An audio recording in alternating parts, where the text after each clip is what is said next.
Donc, au programme de cet après-midi, donc dans le cadre de la chaire Résilience et Leadership, on souhaitait aborder la problématique du leadership. Et alors ce matin, sous un angle qui avait d'ailleurs été soulevé par nos partenaires académiques, et puis l'école navale, et c'était à la demande du chef d'état-major de la marine sur le leadership au féminin, et puis aussi par Naxica Partner. Donc au sein de la chaire, on est soucieux aussi de traiter des points qui sont relevés sur le terrain. Voilà, ça fait partie aussi évidemment de notre mission. Cet après-midi, on a prévu pour vous d'aborder le leadership, mais dans des contextes extrêmes. Qui dit extrême, eh bien, suppose en fait que l'intégrité d'un individu, d'une équipe ou d'une organisation soit atteinte. Et donc ce qu'on a pu voir dans la crise Covid notamment. Voilà.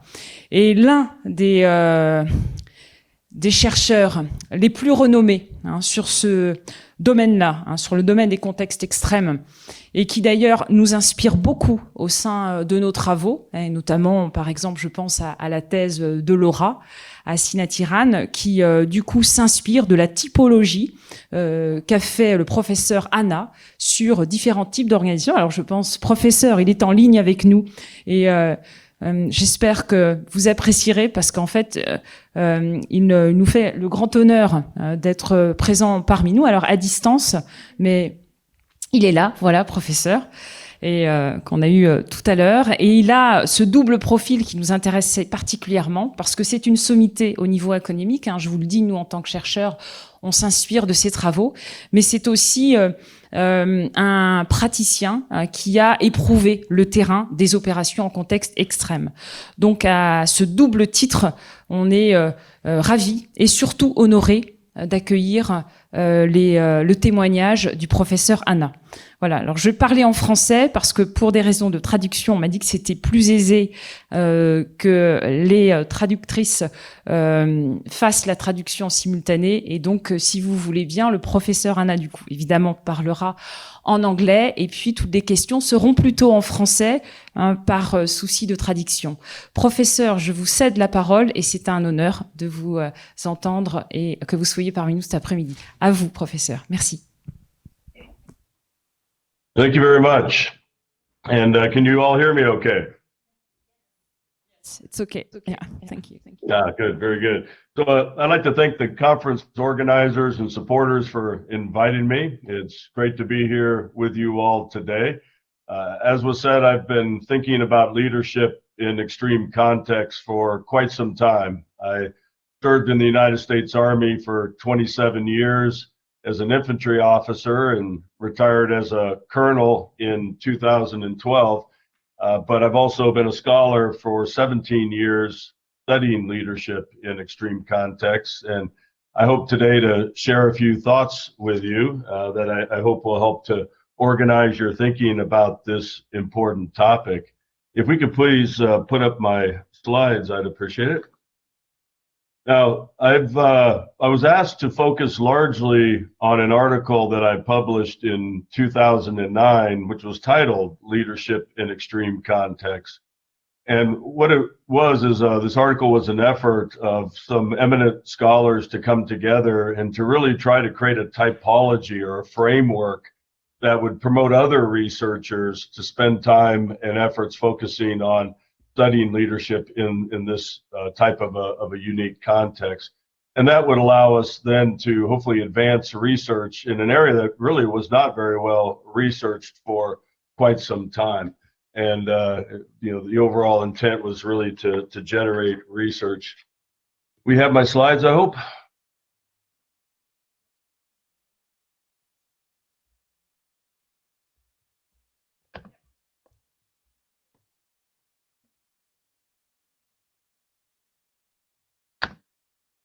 There we go. Okay. Great. We saw your Yeah, thank you very much. So you can see on the screen here some of the major activities that I was involved in. I spent some time over in West Germany and doing cross-border operations into East Germany during the Cold War. And then I fought with the lead attack element of 3rd Armored Division in Operation Desert Storm in Iraq. My unit was deployed to Los Angeles for the Los Angeles riots back in 1992, and then over in Panama and in Cuba for the Cuban boat lift crisis in 1994.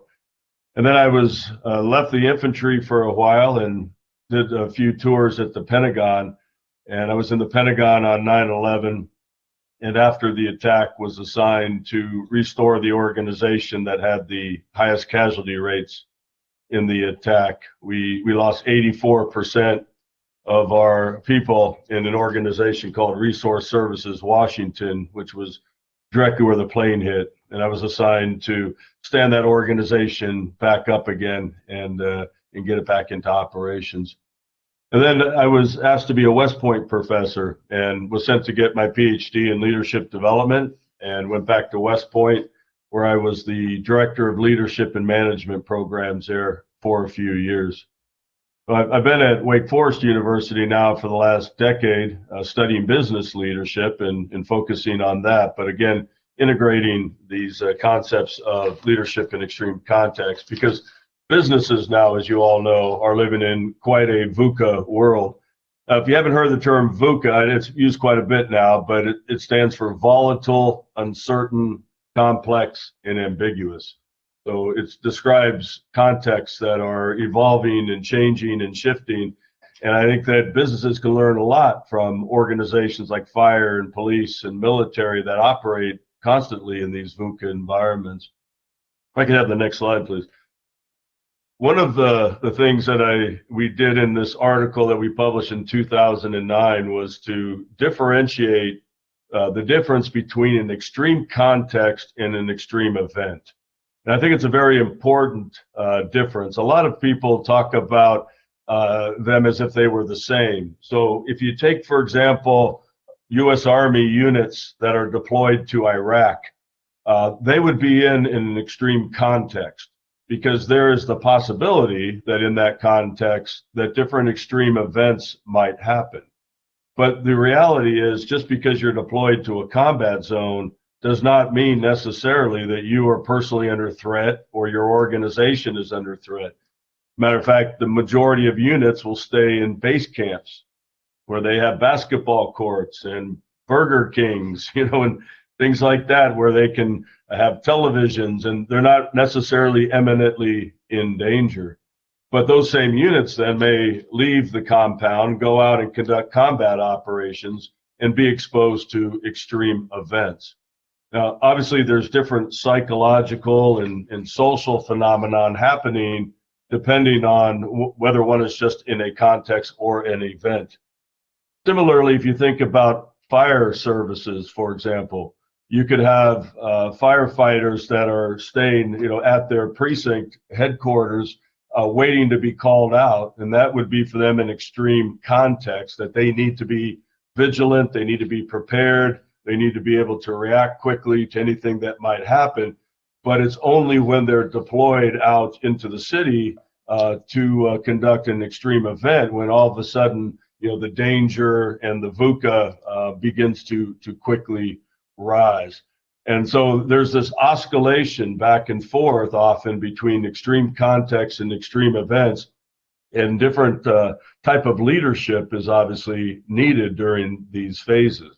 When we're in an extreme context, we need to work on preparation, we need to work on training, we need to work on building what I'm going to talk about as attenuators that will limit the level of extremity when we do go and engage in extreme events, making sure that our teams are prepared and making sure that they stay vigilant and always thinking about what might happen. But you can see here the way we define each of these. An extreme event is a discrete episode. It's when you're actually faced with an environment where there's the possibility for that, as it says, extensive and intolerable magnitude of potential consequences. Now, those consequences could be physical, obviously. It could also be psychological damage to individuals, or material consequences, damage of buildings or of other assets or financial damage that might happen. And when we think about an extreme event, it can either be in close physical proximity, meaning the individual themselves is in close proximity, or it could be psychosocial proximity, meaning people that you care about are in harm's way. And obviously that would put a emotional and social toll on the individual themselves. This would be very similar to when a commander has their troops in the field, or a fire chief has their firefighters in the building, and you have those close connections and care, liking, and connections with the people that are in harm's way, which makes it then an extreme event also for that individual. And then again, an extreme context is just any context where these extreme events might happen. Now, I'm sure there in Paris, there's a lot of activity very similar to large cities in the United States. Like here close to me, we have Charlotte, which is a large city, and the average fire department rolls out on a call on average 11 times a day. So when these firefighters are at the firehouse preparing, they know that about 11 times during their shift, they're going to have to roll out on the street to deal with some sort of an issue. And so that extreme context that they're in waiting for those calls obviously creates a toll on individuals, and it creates a lot of demand on the leaders to make sure that the people are prepared, that they're trained, that they have the right mindset to do that. So, really the takeaway from all of this is that during extreme contexts and extreme events, and even more so the extreme events, it puts unique demands on leadership, but also demands on followership too. That interaction between leaders and followers changes quite a bit when there are the elements of extreme events present. And I'm going to share what those are on the next slide. The other thing I'm going to talk about as we go forward is the shifting between the preparation for an extreme event, actual in situ, and then the recovery from extreme events. So this slide that is up here, one of the things that I really wanted to focus on is the preparation for extreme events is so critically important. There are elements of what I call adaptive capacity that leaders need to build in their team so that they have the ability to adapt. So as you can see on the bottom, given organizations, adaptive capacity can be very high or very low. And then of course the threat level they face, or the VUCA level they face, again, volatile, uncertain, complex, and ambiguous situations can be very high or low. But if an organization has high levels of adaptive capacity, they can face quite a bit of threat and quite a bit of VUCA without feeling like they are in crisis. There's the saying that one man or woman's crisis is another man or woman's day in the office, because they deal with these things all the time, they're prepared for them, and they have that high level of adaptive capacity. I remember when we were launching the main attack in Operation Desert Storm during the first Gulf War, and I was with a group of my fellow officers, and we were on the second day of the attack up into Iraq, and one of the officers asked whether or not that felt any different than a training event. And the rest of us thought about it and said, well, not really. It seemed very similar to some of the intense training that we had done in preparation for the war. And so that's just an example of a unit that is highly effective, highly trained, has got good plans, contingency plans, and is therefore rapidly ready to adapt. And so what would be considered like normal operations, as you see there, could be conducted even under fairly high levels of threat. Any unit, though, will eventually, even dependent upon its level of adaptive capacity, will eventually go in crisis, as you see even up in the upper right of that graph there. But this, of course, applies not only at the unit level or the group level, but also at the individual or the organizational level. If an individual has high levels of adaptive capacity, they won't go into crisis regardless of the levels of threat until it gets very high. Same at the group or the organizational level. So I'm going to talk a little bit about these attenuators that provide some of this adaptive capacity that we as leaders need to build in our organizations. And one of the things that says on the left there is typically anytime you are in a VUCA environment where threat levels are high, there are inherent ethical challenges that people face just simply because life or property or other forms of damage are in risk, which obviously then imposes ethical challenges on leaders. If I could go to the next slide, please. So this is the framework that we published in the 2009 paper, and I'll build this out for you. But the first piece is we really wanted to define what is it that makes a particular context extreme. What are those factors that make it extreme? Well, the first one there is location and time. Are we as an organization in a preparation phase for extreme events to happen? Are we in the situation itself? Are the firefighters in the building firefighting? Are the police actually engaging with the suspect at the time or conducting the raid? Is the military unit actually in combat operations with the enemy at that particular time? Or are we in recovery afterwards, where we're focusing on rebuilding and restoring the organization? The second one there is obvious, the magnitude of consequences. How extreme might the consequences and the risks be, either to the organization or the individuals themselves, or again, psychosocial to those people that they care about? And then what are the probability of those consequences happening? What's the likelihood of them happening? Obviously, when there's high probability of a high magnitude of consequences, the event is going to be considered and felt to be very extreme. And then I spoke earlier about this physical or psychosocial proximity.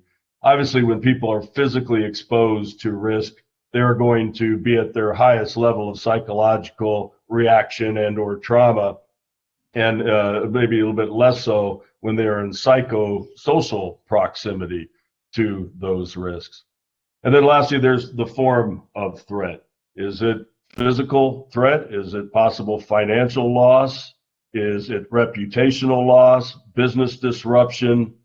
Is it political risk? There's different forms of threats that each one might have different levels of extremity that are felt by the organization. So these combination of 5 factors here can impose upon the unit and the leaders in the unit a certain level of extremity that they actually experience.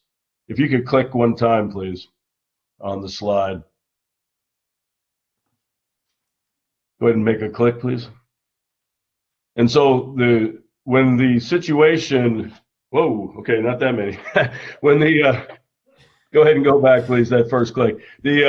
So all of those factors, when they impose that level of extremity on the unit, it obviously limits the ability to conduct an adaptive leadership response.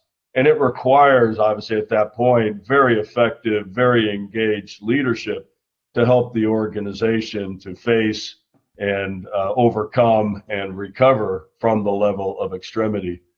So one of the things that we talked about in the article then is what are the things that will change the level of perceived extremity?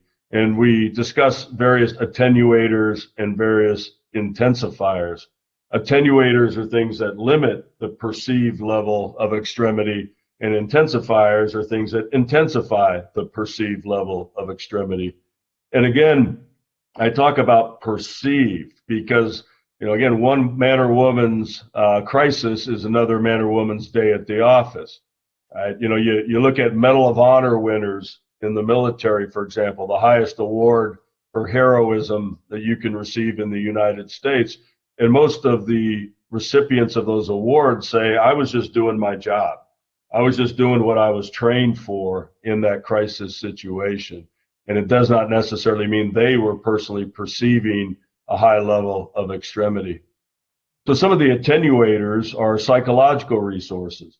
These are things that leaders build in their teams, like resilience, courage, confidence, coping skills. Then you have social resources like trust and cohesion in the team, interpersonal strong relationships, group dynamics that leaders build where people have a sense of loyalty and duty to each other on the team. And everyone knows that they can leverage others on their team to get through the extreme context. And then, of course, there's organizational resources and whether or not the organization has built up the capacities that it needs to engage in and recover from different extreme contexts and have flexible, adaptable resources, flexible, adaptable processes and systems.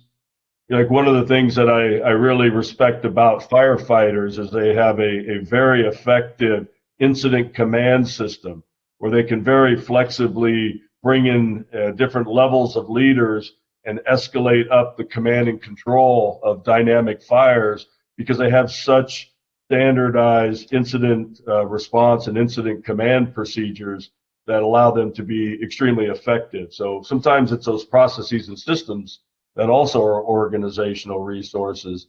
In the Army, we have what's called battle drills, where we have very established procedures we go through to react to different possible situations that we get into so that people can quickly react and not have to stop and plan and coordinate. Everybody knows the protocol for these things.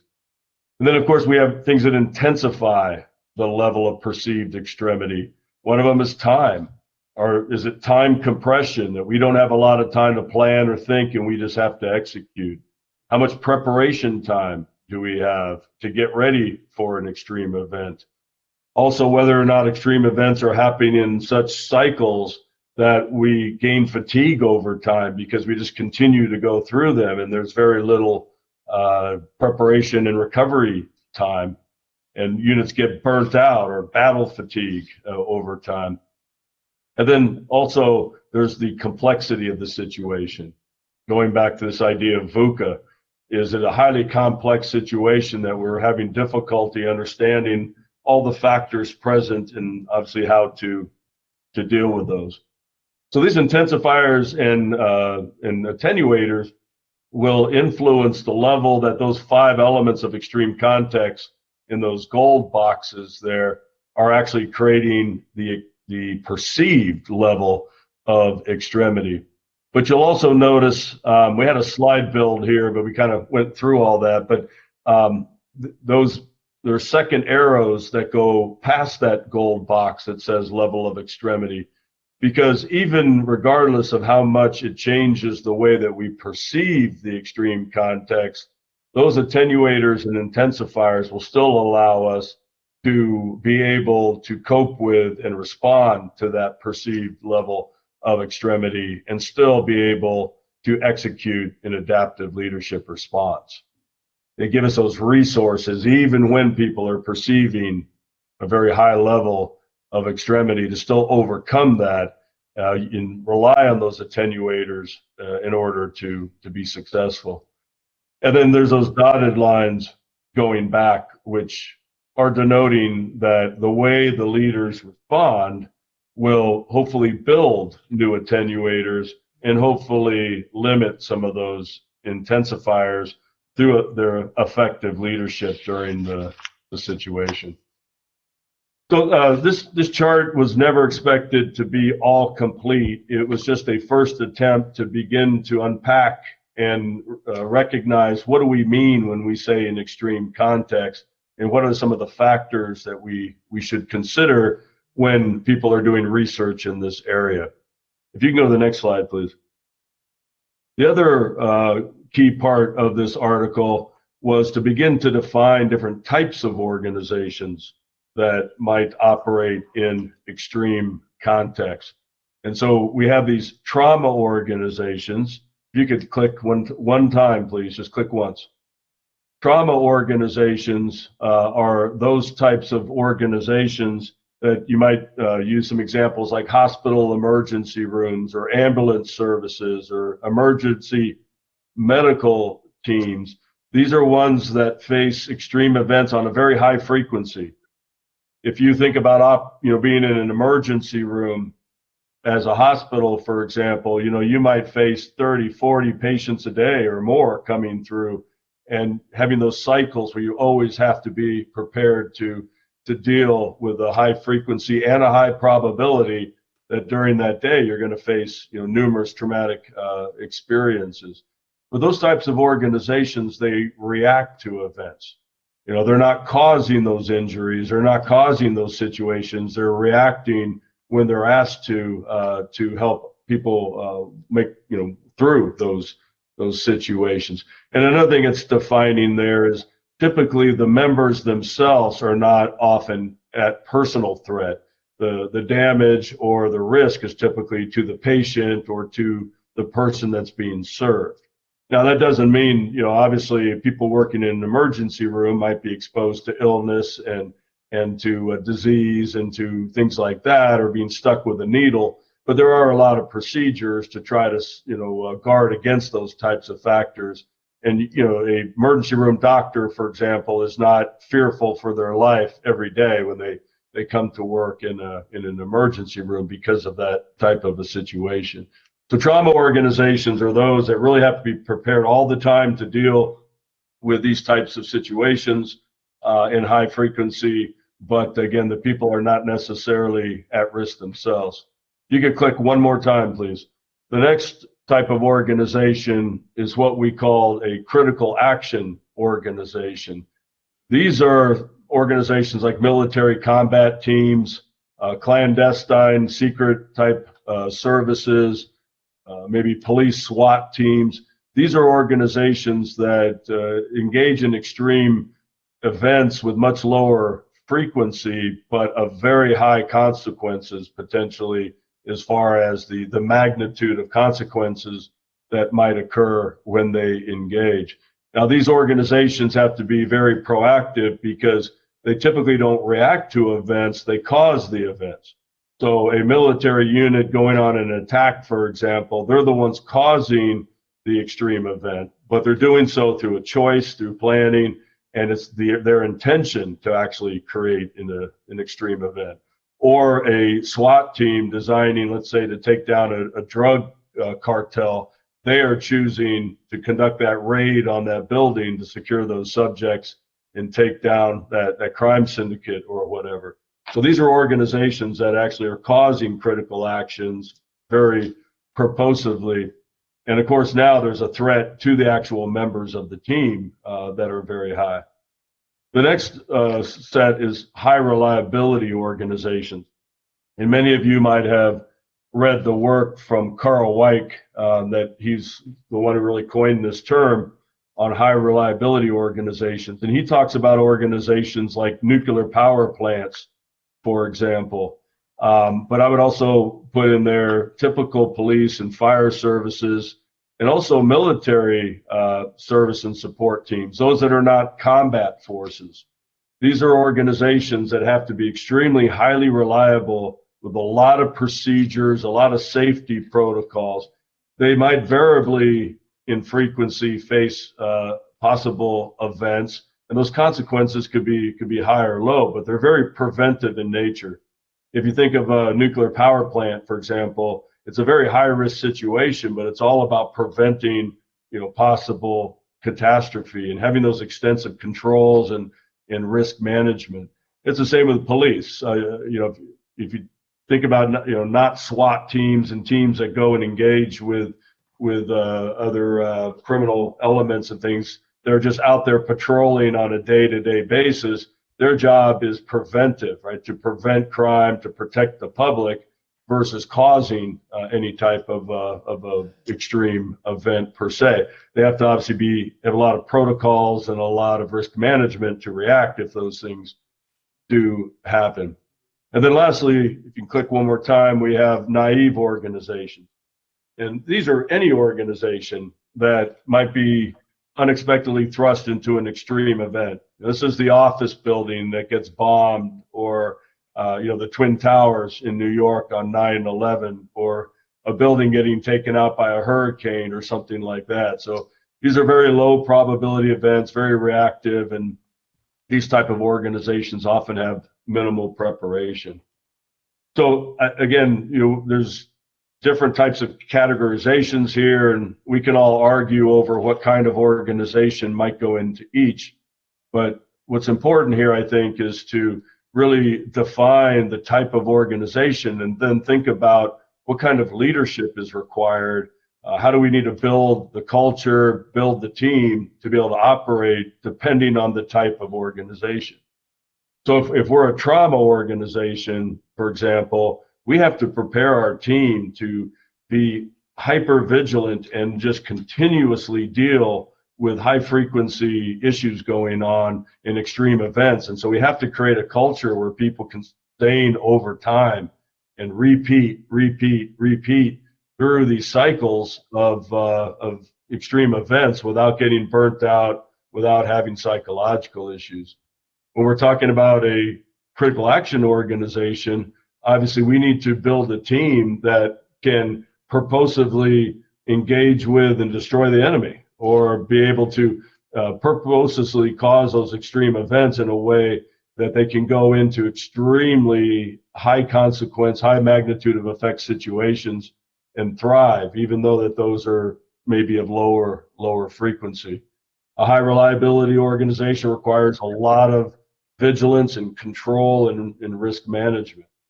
And naive organizations simply need to ensure that they are saying, hey, this could happen here, and preparing for different extreme events that might occur.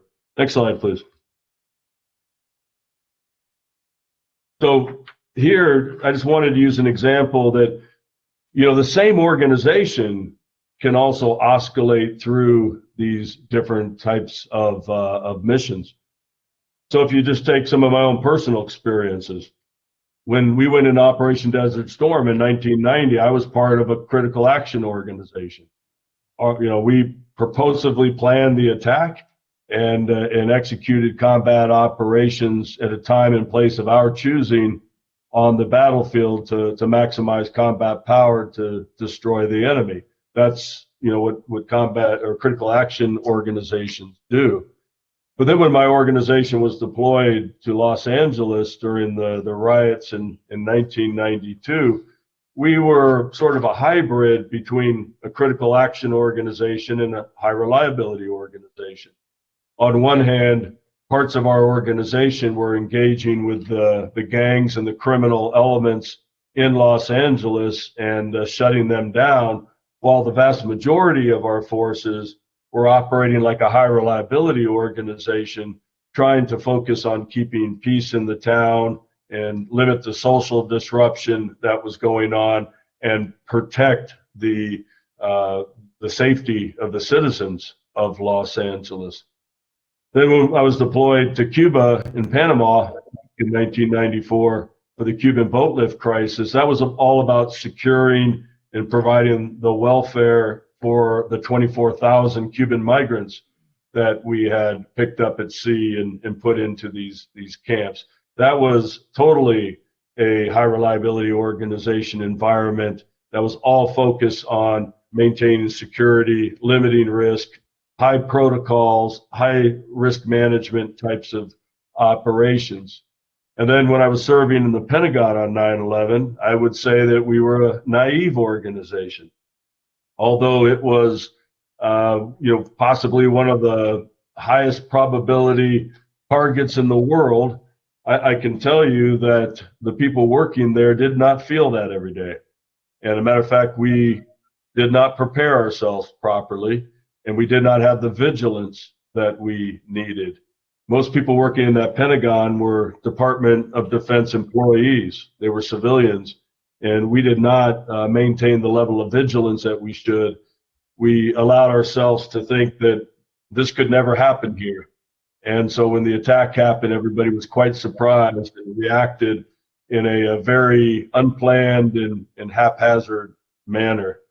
So, my point here is the same organization, in this case, the Army, the United States Army, depending on what you're doing at that time, you have to be able to shift back and forth between different types of organizations, and they all have different effects as far as leadership and preparation and all of that. Next slide, please.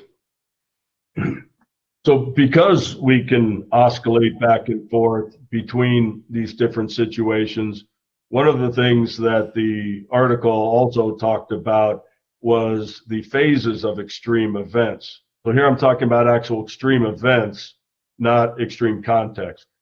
We prepare in units for extreme events. Then we have in situ, the activities that are going on when we're in the actual extreme situation. And then there's those activities that we complete afterwards to recover post the event and recover our people, their psychological well-being, and our processes and systems.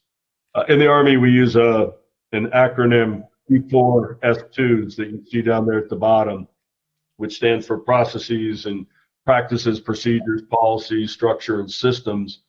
And it's really critical in extreme events that leaders are creating P4S2s so that an organization can effectively operate in each one of these three phases.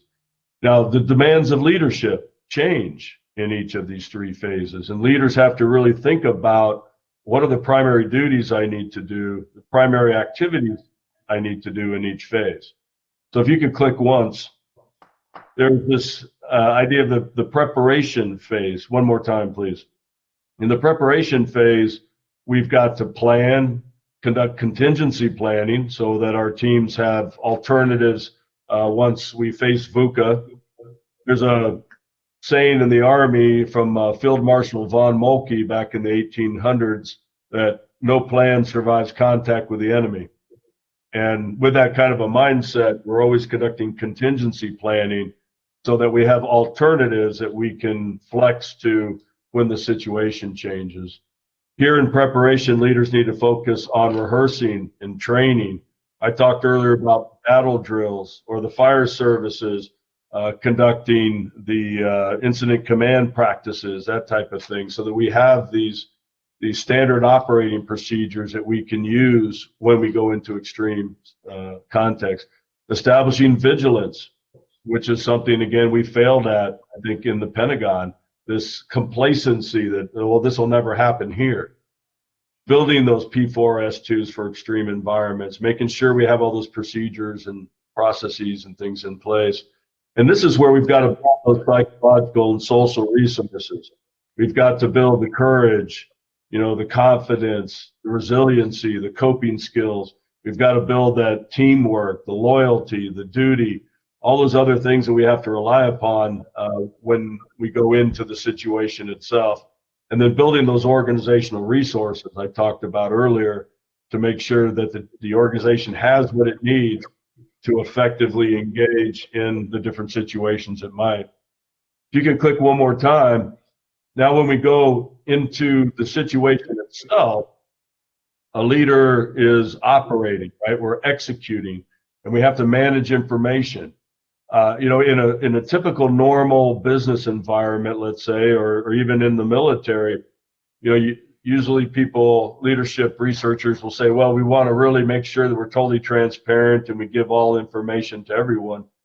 Well, during crisis itself, leaders have to actually be careful not to overload people with information. We need to make sure that people are getting all the information they need to make decisions, but also don't burden them with unnecessary information so everybody could stay focused on reacting to the situation itself. There's also mixed research that shows that whether a leader should be very directive in their leadership during an actual crisis, or whether they should be a little bit more empowering in shared leadership. And the research is not conclusive on this. There's some research that says it's one or the other. I would argue, largely from my personal experience, that it should be balanced. The leader should give clear boundaries, clear guidance in the situation, but give the followers an empowerment box that they get to operate in within those boundaries. Well, in the military, in the Army, we talk about leaders' intent, that we give followers what we need them to do, why we need them to do it, but allow them some discretion to figure out how to accomplish our intent. And I can ask questions on that later, but it's all about providing some clarity and some direction while allowing followers flexibility so that they can adapt to the situation. During this time, leaders also need to think about sense making and what researchers call sense giving. People are obviously confused during crises. They are trying to make sense out of a lot of information and things that are happening around them. And leaders need to help them with that and help them make sense. That's what we mean by sense giving, make sense of the situation. There's a lot of good research on that. Leaders obviously have to adapt their leadership style depending on the shifting situation, and therefore be very adaptive as leaders themselves. Trust is obviously critically important. There's a lot of research that shows that when units go into actual extreme events, that people will revalidate their trust in their leaders. So you might trust your leader in peacetime, let's say, but when a military unit goes into combat, followers will tend to revalidate that trust and say, can I trust this person in this type of an extreme event? And so leaders have to be very careful about that and understand that followers are going to be relooking at that. And of course, leaders need to reallocate resources as the situation shifts, and then work to modulate emotion and the physical effect of trauma. And then lastly, if you can click one more time, post-event.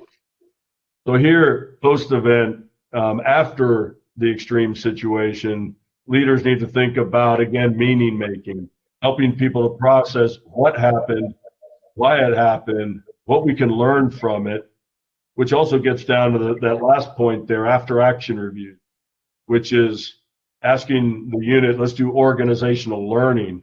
What was supposed to happen? What really did happen? What can we learn from what happened? And how can we use that information to get better? So in the Army, for example, we do after action reviews after every event to make sure that we're learning. Obviously, in post-event recovery, we got to think about addressing people's trauma. We want to now restore their resilience, restore their vigilance to get ready for the next possible event. You know, it's one of the times when organizations are at their biggest threat is after they've accomplished a mission, particularly when they're successful. They often don't reestablish that vigilance to get ready for the next possible event. And of course, during this time, we might have to reconstitute personnel, facilities, equipment, whatever it might be, and rebuild the resources in P4S2s. So this is another framework that the article talks about, is these three phases. And again, in certain organizations, particularly like a trauma organization, they're going through these cycles a lot. Preparation, in situ, post-event recovery. Whereas a critical action organization, for example, may go through this in a lot less frequency, but the in situ demands might have been extremely intense. You know, a military unit losing 30% of its people or something like that. And so it adapts and is changed and is quite different depending on different types of organizations. All right, well, I've talked now for a good 40 minutes, so I think my time is up here. I have a story I was going to get into a little bit about Operation Desert Storm, but I think I need to make sure we're staying on time here because we've got a couple other great speakers coming up. And my understanding is I will join you again at a roundtable with them after you hear their talks. We can all share some additional ideas. Merci. So with that, I'll turn it back over to the conference organizers. Okay. Yeah, okay, so may I speak in French? It's better. Okay. Okay. Donc merci professeur pour votre présentation. Nul doute qu'il y aura des questions dans la salle. Et ce qui est intéressant, hein, vous avez vu les travaux du professeur Anna, c'est qu'en fait, ça donne aussi une grille de lecture pour analyser en fait des propres pratiques dans des contextes extrêmes pour des praticiens que vous êtes. Et alors c'est vrai que nous, c'est un petit peu l'objectif de ces journées scientifiques. Les experts du terrain vivent, ressentent et sont confrontés à des contextes de crise, voire extrêmes. Et les chercheurs ont cette vocation d'observer de vos comportements et puis de faire ressortir en fait les les points saillants, en vue de justement d'extraire en fait des approches, des modèles. Et typiquement, là, vous avez là une grille de lecture qui est la typologie du professeur Anna. Alors, dans les organisations décrites, naïves, d'action critique, trauma ou achéro, organisation hautement fiable, on va retrouver les équipes des sapeurs-pompiers. Et là, j'ai l'honneur aussi d'accueillir le colonel Soublet, qui va nous parler justement du leadership en contexte extrême, à partir de différentes expériences vécues. Et donc, de la même façon, je vous laisse respectueusement la parole. Colonel.